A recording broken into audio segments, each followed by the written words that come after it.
amazing journey. So the name Fuata Moyo is a Swahili phrase mean follow the heart.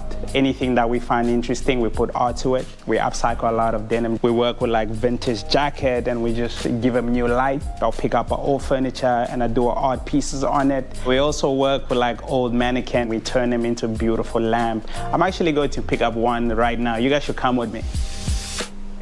I believe there should be less cars in the world. I was fortunate enough to start a cycling group with a collective of friends. We call it the most inclusive cycling group in the country. It's good for the environment. We encourage more people to get bikes.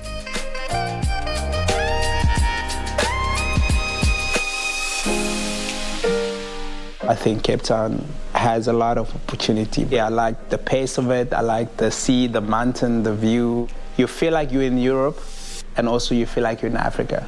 To have that balance is really good. Hey. Hey. Got a mannequin. Whew. Yeah, we'll probably have to cut this part out. And we'll probably have to trim the side. And then we do hand line work on top of it.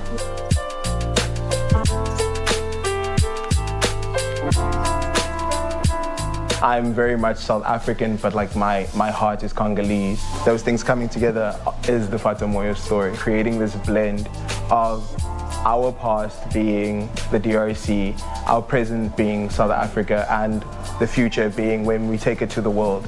We believe it's time for Africa to step up and represent our talent to the rest of the world and remind every African creative out there to believe in their craft, to believe in their dreams, and that's what we want to represent at Fuata Moyo. And I usually tell people we are all artists. Like what we're having tonight, we're just calling people and say, come paint with us. You get a canvas, there's paint, and we're just gonna be jamming.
Swala zote na salamu zimfikie Hashimu.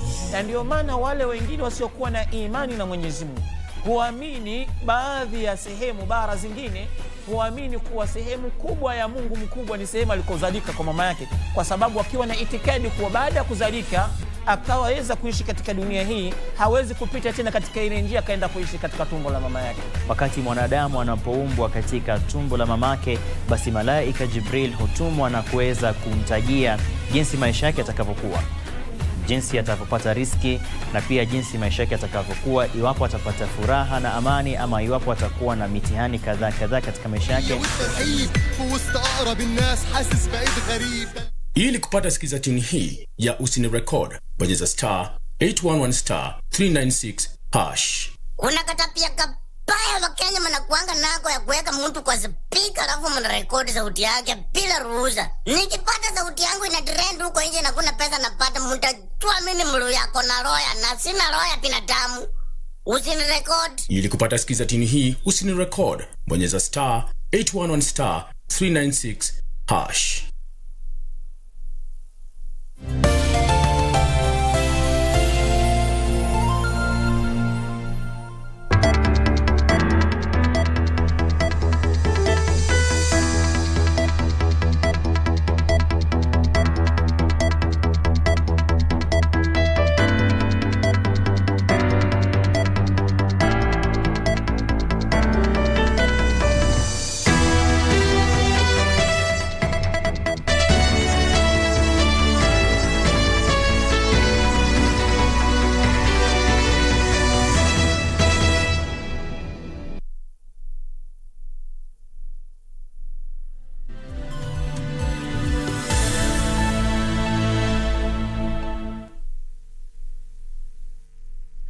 Good afternoon. Thank you for creating time for us. You are in time for the Lunchtime News. My name is Irene Muchuma Odem. On sign language interpretation, we have Anne Wangeshi. Now, over 1,200 households have been affected and 200 houses destroyed by floods following heavy rains which pounded Mombasa County less than a month ago. The victims affected by the floods have now been urged to move to higher grounds to avert more damage. During a relief distribution of foodstuffs and other non-food items to cushion the affected in Moroto slums in Tudo Ward, Mission Relief Africa founder Mohamed Raf called on other well-wishers to come on board and help ease the burden of the affected families. Items and non-food items, limited, but this is what we have been receiving. Tuko na collection points in different supermarkets that will be mentioning during the week. Muda kama huu wa mvua nyingi utapata hizi nyumba wanga ni rahisi kuanguka. Na tumejaribu pia kuongea na community ambao wanakaa hapa kuhamasisha kuhusu vile ambavyo wanakaa hapa. Lakini sasa shida ni kwamba ukieleza kuhusu masuala ya kwamba mbona ni hivi, wanakuambia kwamba sisi tufanye nini chifu, na sisi maisha yetu ni haya, tunapata mshahara wetu ambao tunapata uko chini sana.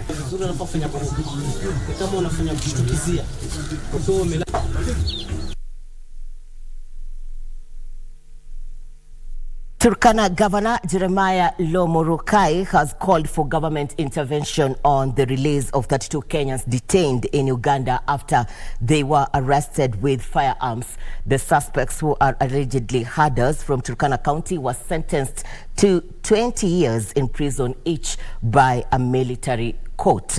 Speaking during the swearing-in of 18 senior officers of Turkana County, Governor Lomurukai urged the president to intervene and have the 32 Kenyans repatriated. His statement was echoed by the Speaker of the Turkana County Assembly, Christopher Nakuleu, who called on the countries of the East African community to follow the bilateral protocols. Tunataka kurudisha watu wetu, iwe wakati nyazi yuko ama wakati nyazi hakuna. Tunataka watu wetu wakuje watumie nyazi yao ya Turkana, watumie maji ya Turkana. Mateso yale tunapata Uganda, mimi kama gavana wa Turkana sijafurahia. Rais William Ruto pamoja na Museveni watumie wito ya East African Community. Ndio hao Waturkana ambao wamefungiwa Uganda kuachiliwa.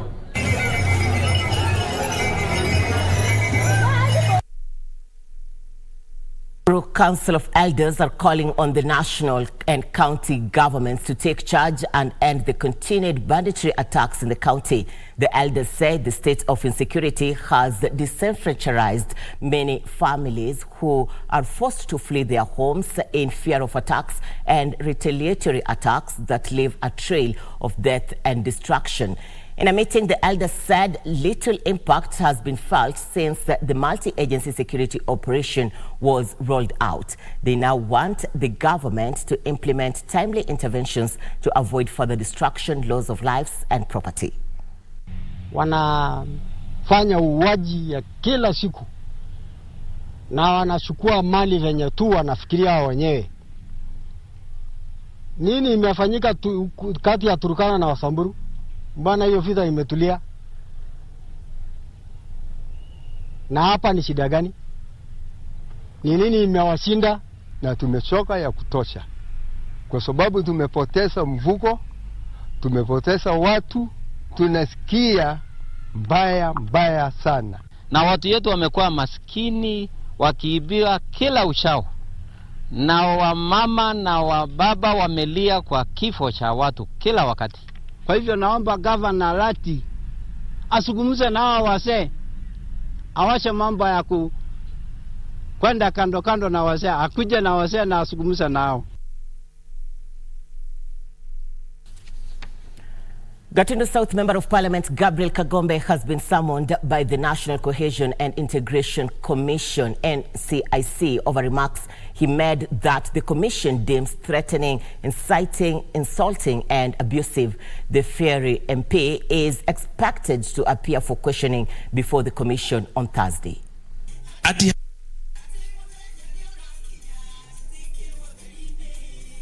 At ati hapa Kiambu shule za upili ambazo zinafundisha watoto wametoka county zingine, sitaki kutaja majina, wanatoka huko wanakuja kusomea hapa kwa sababu kuna quota system. Na kwao hata wakipata hii pesa tunapata ya CDF, hawajengi mashule, hawajengi madarasa, kwa sababu watajenga kwa nini na wanajua watoto wao watawapeleka Kiambu wakuja wasomee hapa. Sisi basari yetu inakuwa strained, sisi ndo tunajenga madarasa hapa. Sisi basari yetu inakuwa strained kwa sababu tuko na watoto wengi. Sisi basari yetu inakuwa strained kwa sababu watoto wetu wanapata pesa kidogo. Wale kazi yao ni kujenga majumba kubwa huko na huku Isli na kwingine. Sisi hiyo maneno tumekataa. This remarks by the Gatundu South Member of Parliament criticizing the allocation of resources to the vast Mount Kenya region are what have put the first-term MP in trouble. The MP claimed that the vote-rich region has been shortchanged, pushing for the adoption of a one-man, one-vote, one shilling. The NCIC now says the remarks fly in the face of Section 13(1)(a) of the National Cohesion and Integration Act. According to a letter by Commission CEO Harrison Kariuki, the MP's utterances are deemed threatening, inciting, insulting and abusive. Kagombe is expected to appear before the Commission tomorrow from 11 a.m. His constituents, however, have defended the MP, accusing the NCIC of harassing him. Alikuwa anasema juu ya basari watu wakuwe wanachukua kwao, wasikuwe wanachukulia hapa. Hajasema watu watoke huku. Iachane nayo. Acha kwanza washughulike na wale wakuu wa serikali wenye wameimpa mabilioni, wenye wametufikisha hapa, uchumi imepanda. Wanakuja wanatumia facilities zetu hapa. Kuna wenye wanakondesha manyumba, wanakondesha hao watu. Kuna wenye wanauza chakula, maduka. Hao watu wanasaidia kuinua uchumi wetu hapa Gatundu. The newly appointed board to the Kenya Medical Supplies Authority, KEMSA, has been urged to clean up operations at the authority to ensure timely provision of drugs to hospitals. Senate Health Committee, led by Senator Jackson Mandago of Uasin Gishu County, in urging the committee to be diligent in its work, said county governments have faced challenges in procuring drugs due to the strategies implemented by KEMSA. He emphasized that it is now the responsibility of the new board to ensure a smooth drug distribution process. Sisi kama kamati, kazi yetu ni kuchunguza na kupeana mapendekezo. We hope the new board are going to accelerate the process and improve on the procurement systems and procedures and become effective in terms of distribution. Kamati ya afya itarudi tena mwezi wa 9 kuja kuangalia kama yale recommendations wametoa imefanyika ama haijafanyika.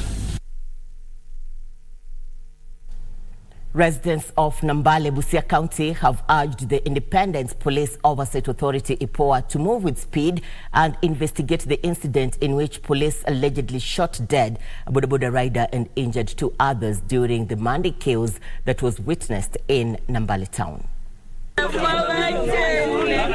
The death of a bodaboda rider in Nambale town following Monday chaos has ignited the wrath of area residents who want all those involved brought to book. Led by Nambale Member of Parliament Geoffrey Mulanya, the group condemned the shooting incident, calling on the Independent Police Oversight Authority, IPOA, to swing into action and charge the perpetrators for the family to get justice. Afisa ambao wamefanya haya, wao ni wahalifu kushinda wale wahalifu ambao wanafikiri wanafuatana nao. Nambale Police Station tunataka complete overhaul, polisi wote waende transfer. Watu wa IPOA nawaomba kwamba watusaidie na uchunguzi ambayo itawezesha familia ambazo zimepoteza watu wao kupitia kwa risasi ya polisi ipate haki. Sababu polisi hawezi jichunguza. Na ndio sababu tuliweka ofisi ya IPOA, mambo kama haya wajitokeze, wakuje bila kuja jana, wachukue ile cartridge ambayo ilitoka na tujue ni bunduki gani ambayo iliua vijana wetu. The residents now want a section of police officers who have overstayed there to be transferred with immediate effect. Kwa wiki moja tunataka tupate ripoti kwamba hao maaskari wametoka hapa. Kazi ya askari sio kukuja kufanya biashara mahali ameletwa kufanya kazi. kazi ya askari ni kukuja kulinda mali ya mwananchi na maisha ya mwananchi. Maaskari wa Nambale wamekuja hapa, askari amekaa hapa miaka 5. Amekodesha mashamba za miwa, anauza mang'ombe, mpaka unashindwa kwamba huyu ni askari. Na mimi nataka hili jambo lichukuliwe maanani sana. Sababu hii sheria ya Kenya inasema ule askari ambaye anapatikana na hatia anabeba msalaba wake mwenye. Sisi kama viongozi tutahakikisha tumefuatilia hiyo aipoa mpaka hiyo jambo imeletewa na imetimizika. Chaos erupted on Monday after a police officer who was allegedly driving a private vehicle hit a high school student. Timothy Kitnusu for Lunchtime News. Game constituency Orange Democratic Movement ODM officials were forced to change venue of their meeting after goons stormed the branch office, declaring that the meeting shall not proceed. Addressing the media after the meeting, Game ODM branch chairman Nico Chola condemned the incident, saying that no intimidation will stop ODM grassroots officials from undertaking their functions to popularize and strengthen the party in the constituency. The politicians have called for political tolerance, adding that the emerging trend of political violence in the constituency must cease. We will stand firm. This is an ODM zone, and we respect and we follow Baba. Yes. We know that there are few people who defected and went to work with UDA. We respect their democratic right, and we respect them for that. But they should not come and interfere with the affairs of the ODM in game. Kuna baadhi ya vijana wetu waliotumika vibaya. Naambia viongozi wote pale mlipo, nyinyi ni viongozi wetu.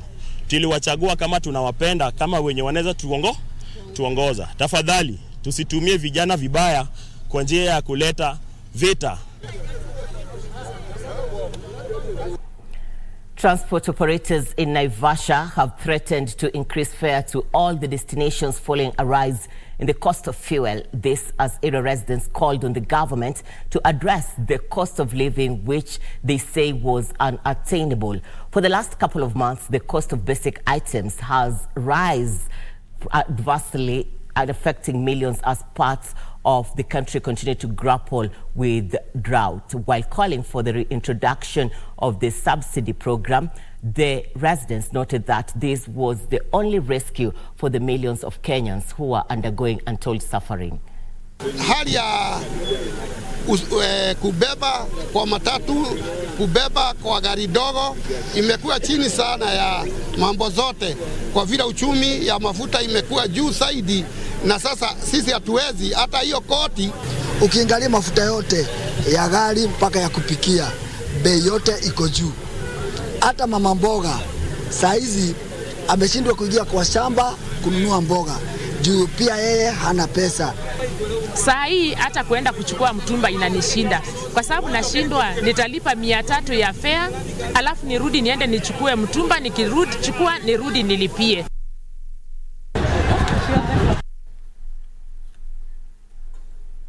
Residents of Kiganjo and Gitembe villages in Gatundu South, Kiambu County are up in arms over the sorry state of roads in the area. The most dilapidated, according to them, is the Kiganjo-Gitwe Road. The less than 10-kilometer stretch has been in deplorable state for a long time, despite several renovation attempts by different contractors who have often left the complete work due to delayed payments. Commuters plying these routes spend hours on this road stretch that is barely 10 kilometers, owing to huge bumpy stretches and potholes on the road. Farmers transporting their produce along this road saying they suffer losses due to the time taken to transport their goods on this road. Ili maziwa tunatoa kwa wakulima tuweze kuipeleka ikiwa kitu safi, kwa sababu inachafuka kwa hizi mitungi, inafika huko mtu anakuangalia ni kama hii ni kitu haiko mzuri. Accidents have been quite a number in the road stretches recounted by boda riders. Hii luto wakati kumenyesha haikuangi poa, yani hata wewe kuna venye unacheki na mitalo. Mvua tunaipenda, lakini wakati inanyesha kweli tunayapitia mengi. Expectant mothers, especially during emergency situations, have a tough time trying to reach health facilities. tuko na kazi mingi ya kuenda, tukienda ile barabara, tukienda hosi.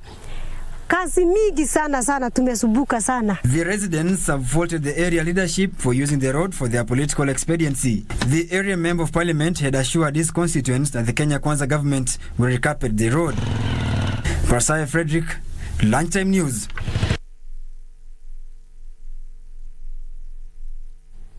The plight of donkeys remained a key concern as Kenya joined the world in commemorating World Donkey Day. Animal welfare groups are decrying the continued mistreatment and illegal slaughtering of the animals that are yet to shake off the tag of beasts of burden, subjecting them to animal rights violations. In a bid to change the fortunes of the donkeys, an animal welfare charity organization has partnered with provincial administrators in Kiambu County to sensitize the community on caring for the animals amid a warning for those engaging in illegal slaughtering of donkeys to desist. Animal rights groups are pushing for better care and protecting of the rights of the donkey amid concerns on continued mistreatment and illegal sale of the animals in Kiambu County. A donkey that the woman used actually during the day to get water, but now they untie it and bring them over, and it is unfortunate that actually Ndeya has become a place where actually these donkeys are brought almost all the time to be slaughtered in the bush. An animal welfare charity organization in partnership with the local administration in Kiambu County have vowed to end the illegal donkey business in a crackdown that began 2 months ago. My warning to them is that they either relocate to other counties where there is probably they think people are not alert, or stop this business completely. Otherwise, doesn't matter whether they take us to court or anywhere else, we'll make sure we finish this business. They better start looking for alternative ways of making their livelihood, because they are operating like a gang. You can't imagine a business whereby even the community members themselves cannot talk about it. They are fearing. The donkeys are reported to have been stolen and transported from as far as Bomet, Kericho and Samburu counties and slaughtered at nights in the bushes. This is one of the sites that has been turned into a slaughterhouse for donkeys here at Ndeya in Kiambu County. The illegal activities are alleged to have been fueled by the legalization of the sale of donkey skin, prompting the rise in the illegal slaughter of the animals for profit. When the DVS and actually the ministry authorizes the selling of donkey skins, where do you expect these skins to come from? The local administration is also calling for punitive laws to discourage the practice. However, sometimes it's so discouraging that we have done the arrest, we have the culprits, and the whole day they are walking free, and in the evening they are enjoying their drink. So that's why we feel that it's important again that the laws can be revisited and enacted on this one. If some were done as far back 1960s. And at Ndeya Sub-County Anti-Stock Theft Unit Station, these are 44 donkeys who have been lucky to be rescued from the hands of illegal slaughters by the Anti-Stock Theft Unit officers here at Ndeya Sub-County in Kiambu County. They are kept here until the owners come out to claim them. Tilio Marco for Lunchtime News. Thank you, Tilio, for that report. We now cross over to the Bomas of Kenya, where the bipartisan talks are underway. Let's cross over and listen in. Agreed that we will do a letter to speakers of the two houses of parliament, the speaker to the National Assembly and the speaker to the Senate, in which first we will confirm the existence of the committee as set up by the two principals. Number two, we will seek recognition from Parliament. Number three, we will seek from Parliament support in terms of finances and facilitation, all the way including the answered. The letter has been done and signed by the two co-chairs, and the letter is being delivered as we speak. As it is acknowledged by the two speakers, we will share it with you that you can enrich the for today. So that is from me for this morning. I now give it to my co-chair so that he can talk the rest of the issues.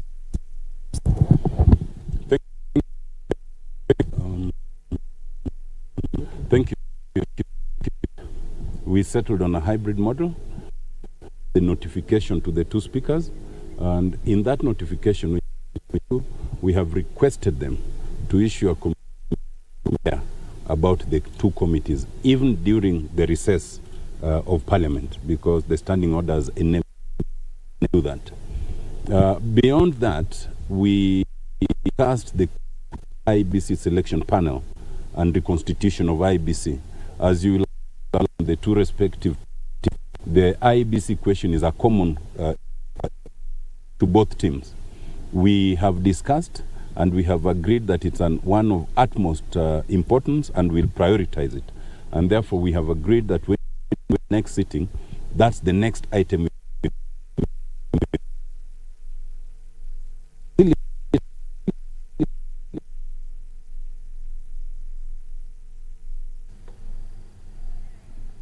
We apologize for the sound technical hitch. Our able team is on the ground. Be sure to catch up with them in our subsequent bulletins.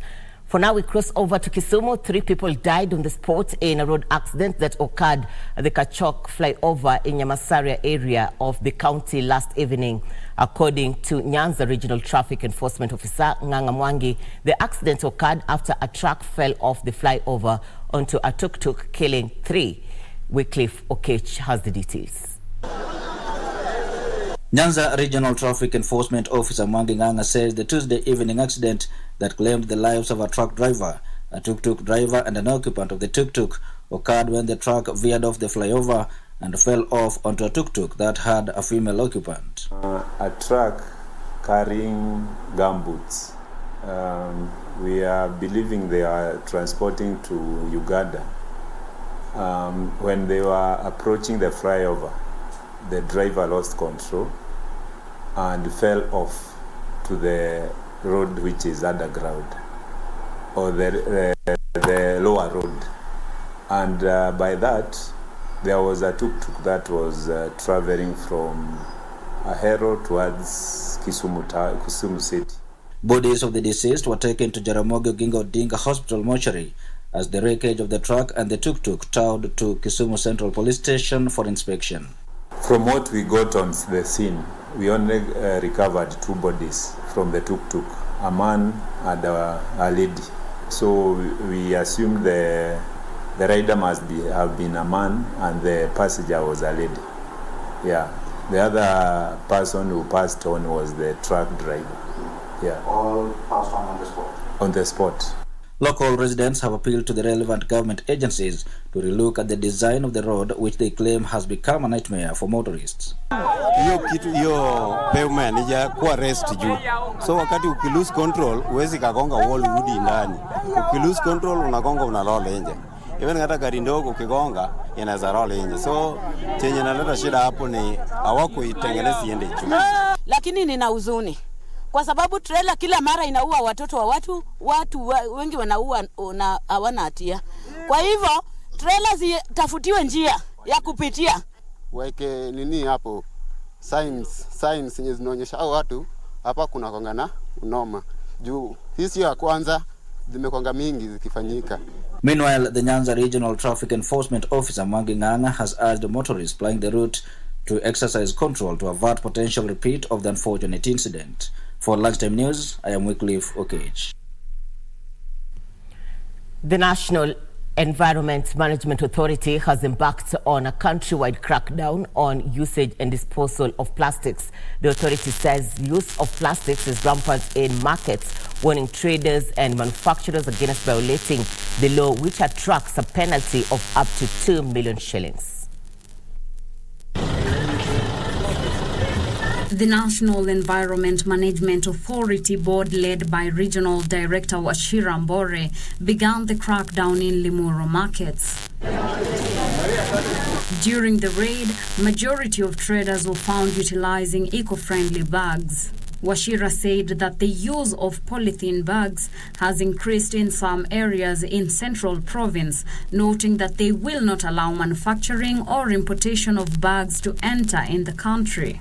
NEMA tukishirikiana na Kenya Police Service tumekuwa na operation katika soko la Limuru.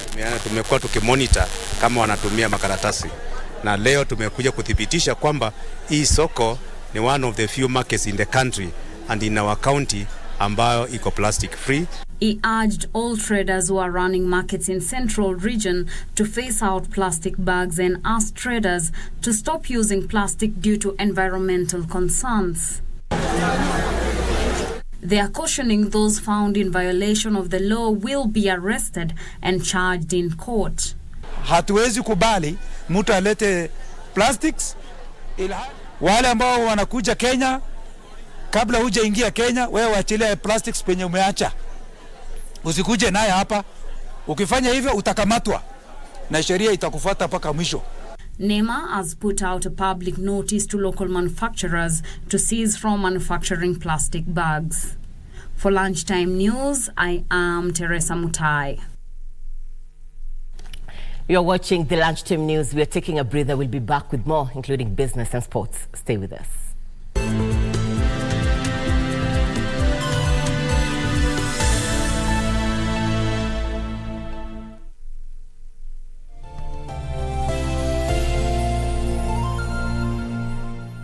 Simu hapo nikirudi kutoka raundi napata 4 miss call ya kutoka kwa bibi. Nikimuuliza ulikuwa unapiga unasema nini? Ananiambia eti alikuwa ananipigia aniambie nimesahau simu. Kumbe bibi ananipenda na mimi. Ili kupata sikiza tune hiyo ya missed call, kama sikiza tune yako, bonyeza *811 *961 hash. *811 *961 hash. So baby, I'm telling you, I'm sorry, but I'm leaving you. You never should have made me cry. I'm sorry, but I'm leaving you. I checked it in rehab, and baby, your body's easy. Your body's easy, yeah. It's like I checked it in rehab. Can somebody help me, please?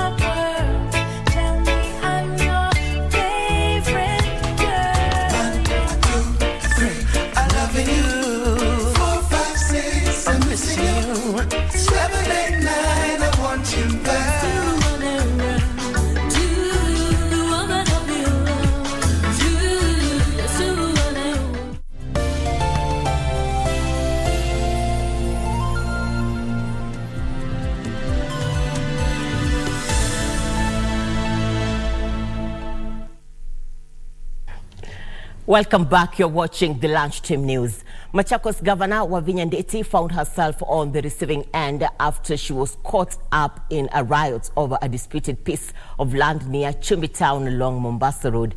The governor had gone to the area after learning that the police were battling with MCAs and members of the public were protesting the invasion of the land on the Machakos Chumbi Road by private developers. Speaking after the ugly incident, Governor Wavinya condemned the police for tear gassing her and her supporters who posed no threats to the law enforcers. The protesters who blocked the busy Nairobi-Mombasa highway at the Kiumbi turn-off are said to have visited the disputed land to flush out people and protect the land. Nasema hivi kama governor wa Machakos. Hii shamba kama polisi wanataka kusikia. Hii shamba wale wako ndani watoke na hata raia itoke ibaki bila mtu. Kwa sababu hiyo mnaendeleza hapa unakuja kufanya watu waone. Wavinya vowed to ensure no inch of Machakos County land will be grabbed and told those behind the scheme to stop. Whatever happens, we are supposed to sit with you guys and take care of the security of the county. She has called on President William Ruto to intervene and ensure those who tear-gassed her and her supporters are transferred immediately. Lucy Uside for Lunchtime News. All right, irate residents in Katheri, Imenti Central, took to the streets to protest the poor state of the road. The residents paralyzed transport along the busy Githogo-Meru main road, demanding the immediate repair of the road. They want the area member of parliament to urgently intervene in the matter.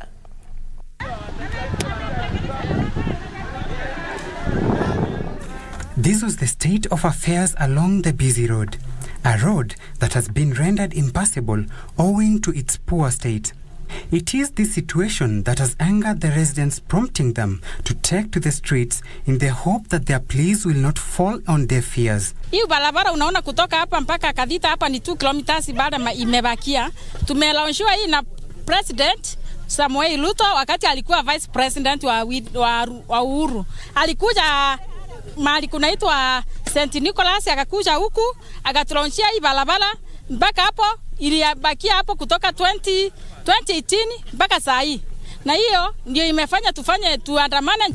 The residents of Katheri say they are running into losses as they are unable to ferry their farm produce to the nearby Gokoromone open-air market in Meru.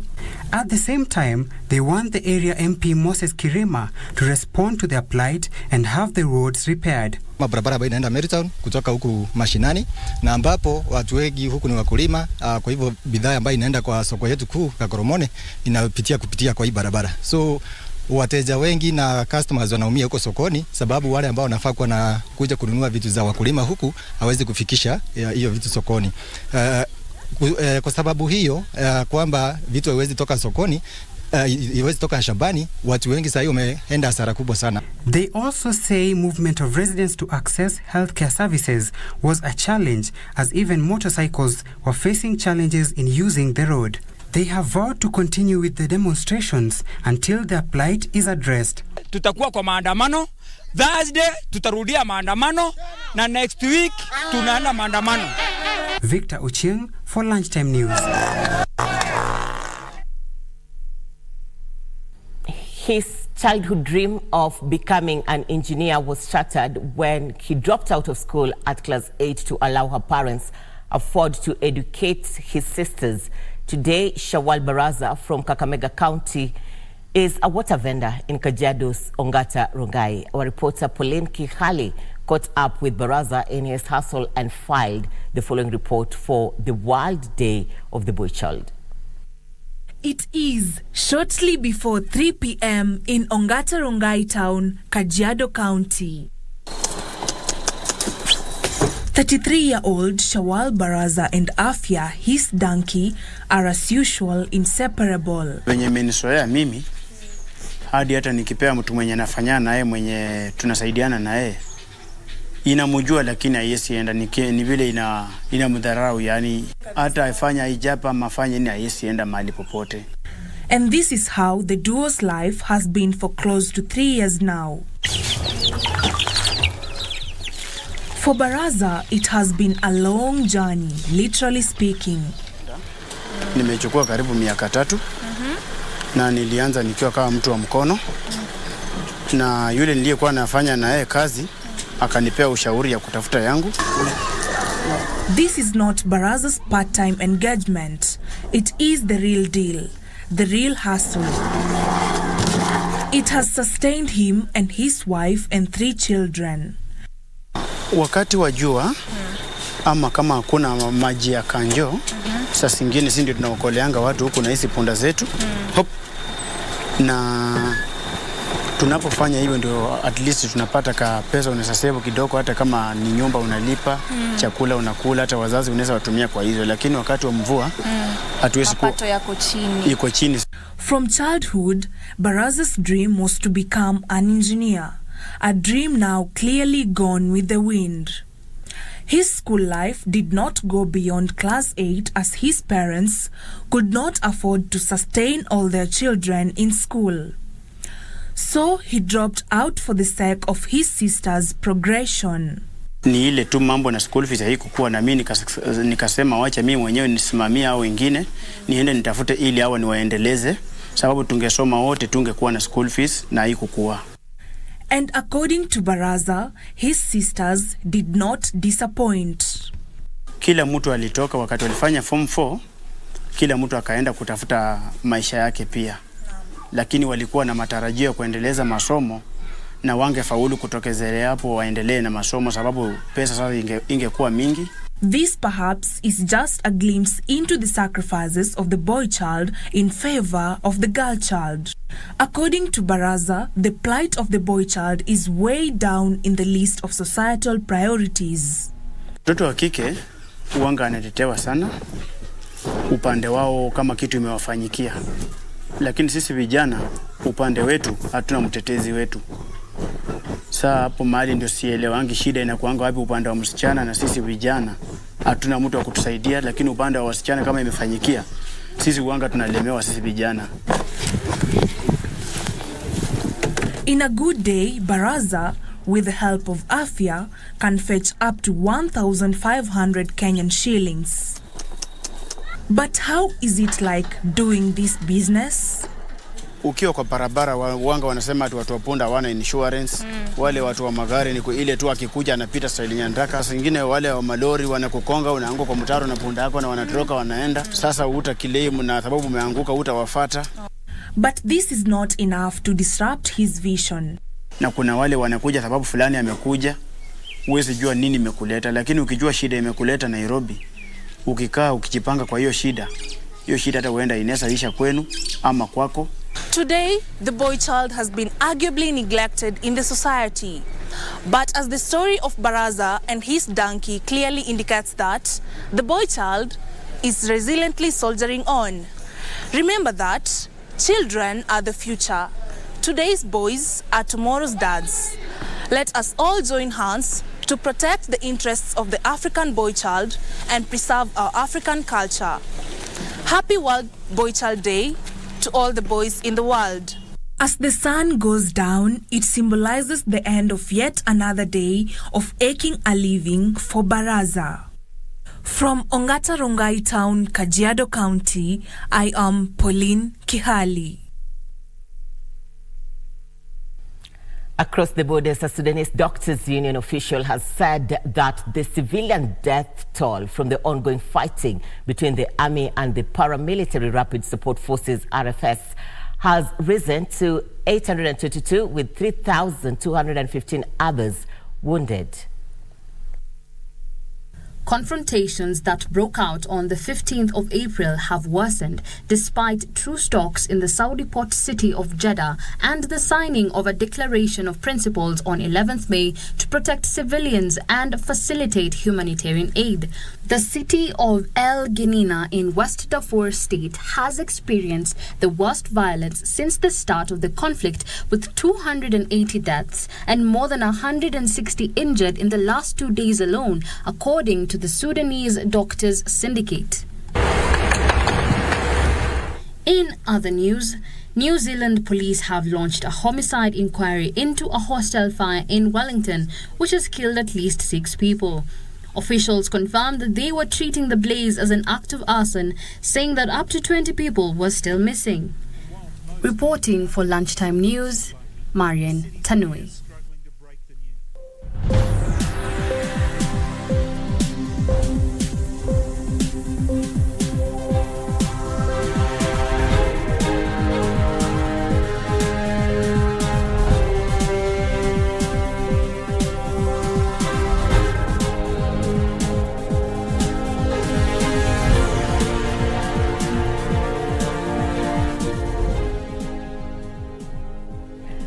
Time for Channel 1 Business News. Sugar prices will stay high in the coming weeks as Kenya grapples with low production and the high cost of the commodity on the international market. Sugar Directorate Director Jude Chesire says millers are grappling with a shortage of 16,000 tons of sugar every week, which has resulted in the high cost of the sweetener. The retail price of sugar has jumped from an average of 320 to 420 shillings for a packet of kilo.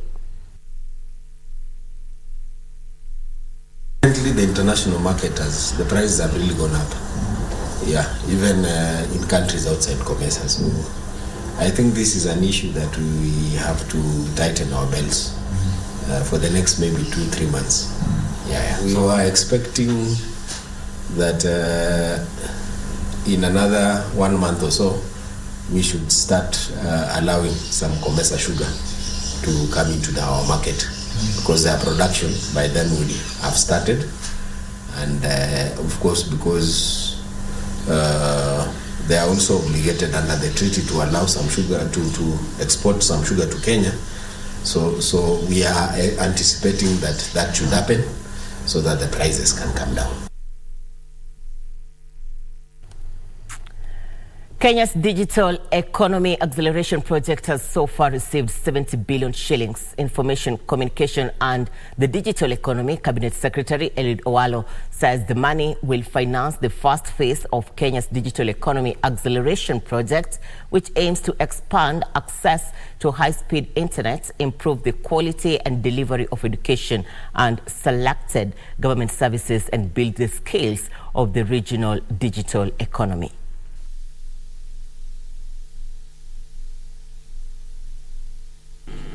This is an ambitious agenda, ladies and gentlemen, that cannot be left to the government alone. In fact, in our proposition, we advise that government will only be able to attain a threshold of about 52% of all our initiatives across the board within the digital space, and then we leave the remaining 48% to the private sector. So what I'm saying is that it is imperative that we partner with the private sector if we are to realize our digitalization. I'm pleased to inform you that out of the envisaged 100,000 kilometers of fiber optic cable, we have already embarked on that journey in earnest. We have gotten funding from the Universal Service Fund, which is domiciled within the ambit of the Communications Authority. We have gotten another additional funding from the World Bank under the Kenya Digital Economy Acceleration Program. So we are good to go. Black Americans are significantly more likely to be subjected to tax investigations, the Internal Revenue Service has admitted. IRS Commissioner Daniel Waffel said in a letter to the U.S. Senate that recent research indicates black taxpayers are between 3 and 5 times more likely to be audited, adding that he was deeply concerned by the disparity. Details of this and more in stories making headlines across the globe. U.S. lawmakers have called on the IRS to review its auditing processes. A recent study from economists at Stanford University found that black taxpayers were more likely to be signaled out for an audit than non-black taxpayers. Although the IRS does not collect information about race on tax documents, Daniel Ho, the paper's co-author, said that the disparity still exists. This is partially because the agency currently focuses more resources on auditing those who claim refundable tax credits rather than going after high-income taxpayers with more complicated returns. Waffle told lawmakers the agency was looking into whether changing its approach to audits would reduce the disproportionate impact on low-income black families. Elsewhere, China's housing market continued to remain stable in April, with home prices in 70 large and medium-sized cities showing moderate month-on-month increases, down from 64 in March. New home prices in 4 fast-tier cities of Beijing, Shanghai, Shenzhen and Guangzhou rose by 0.4% month-on-month in April, 0.1% points higher than in March. In the 4 cities, resale home prices rose 0.2% month-on-month, 0.3% points lower than the previous month. A total of 31 second-tier cities saw a month-on-month increase of 0.4% in new home prices, while 35 third-tier cities witnessed a month-on-month rise of 0.2% in new home prices last month. The resale home prices remained flat in the second and third-tier cities. Finally, one of the world's biggest car makers has called on the UK government to renegotiate part of the Brexit deal or risk losing parts of its car industry. Stellantis, which owns Vauxhall, Peugeot, Citroën and Fiat, had committed to making electric cars in the UK, but it says that it is under threat. It said it can no longer meet Brexit trade rules on where parts are sourced. Stellantis said if the cost of electric vehicle manufacturing in the UK becomes uncompetitive and unsustainable, operations will close. It called on the government to come to an agreement with the EU to keep rules as they are until 2023, and it also wants arrangements for manufacturing parts in Serbia and Morocco to be reviewed. There is a maritime forum at the KICC in the county of Nairobi. My colleague Hibak Said is on that bit. Let's cross over and get to know what Hibak has for us. Hibak, good afternoon.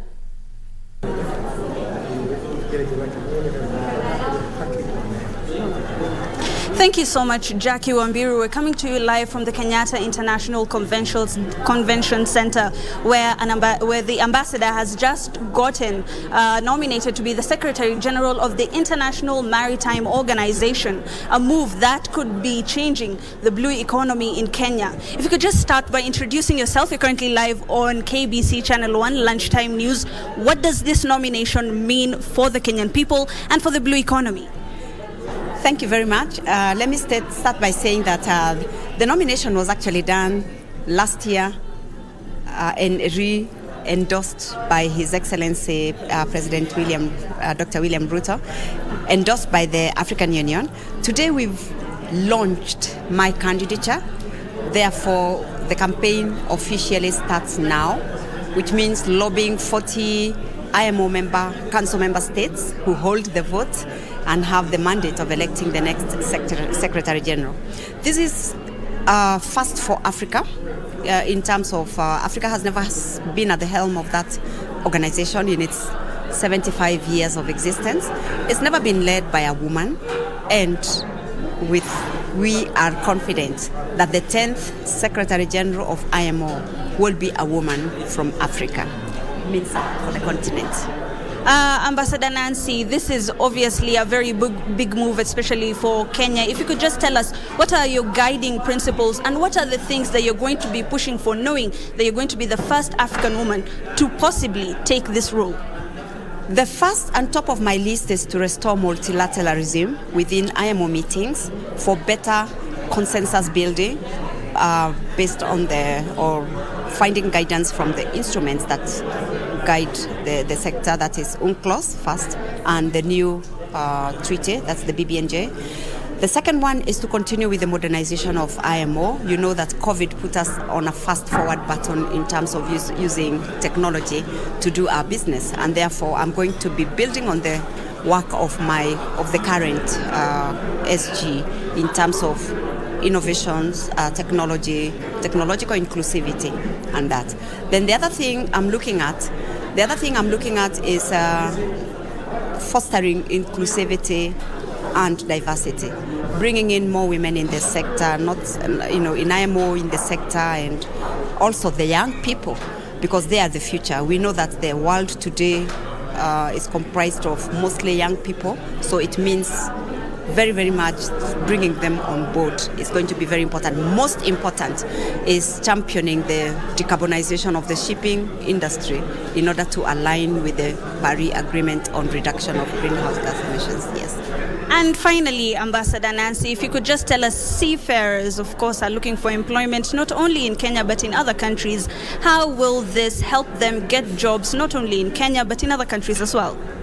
Let me start by saying that the maritime sector is global. There are no boundaries, meaning therefore Kenyans have this wide space in which to get jobs and make meaningful lifelong careers. Ships in the world carry 90% of global trade is done on shipping. Over 50,000 ships. They will always need people. And on occasion, like now, events propel a change in the labor markets. And we are looking to position Africa as the next global frontier and supplier of labor. Now, what I want to say is that the journey for Kenya has already started. We started this in 2018, and so far we've seen more than 6,000 young seafarers already on board jobs. It depends on how well we position ourselves as a country, because we've got very, very good positive attributes that make Kenyan youth a very, go-to, as it were, catchment area. It's maritime education, it's positioning ourselves, being hardworking.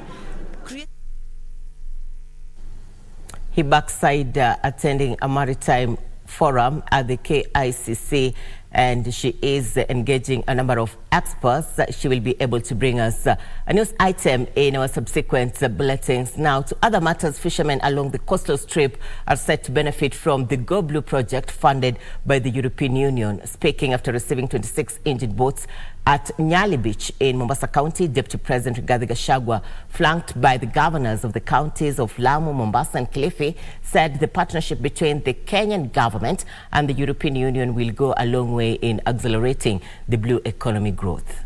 I'd just like to give you a few hints about what is Go Blue is a partnership between the government of Kenya and the Eurasian and creating an impact.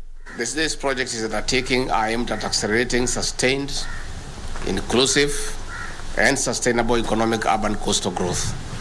This is an important component in job creation, especially for the youth and women through skills and value chain development.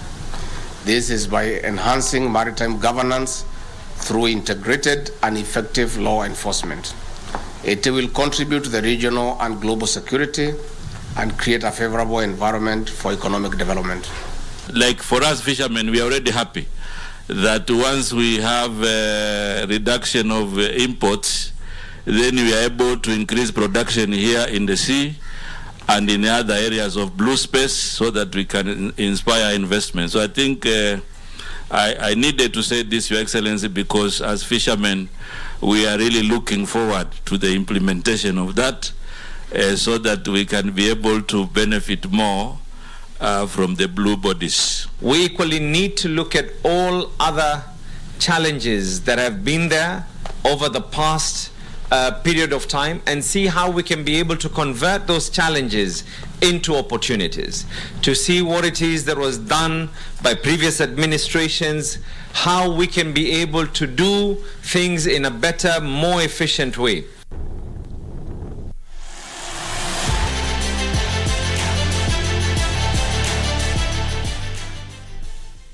And welcome to Channel 1 Sports News. Inter Milan reached the UEFA Champions League final for the first time in 13 years, 1-0 in their second leg semi-final tie last night to advance 3-0 on aggregate. Meanwhile, Manchester City hosting defending champions Real Madrid.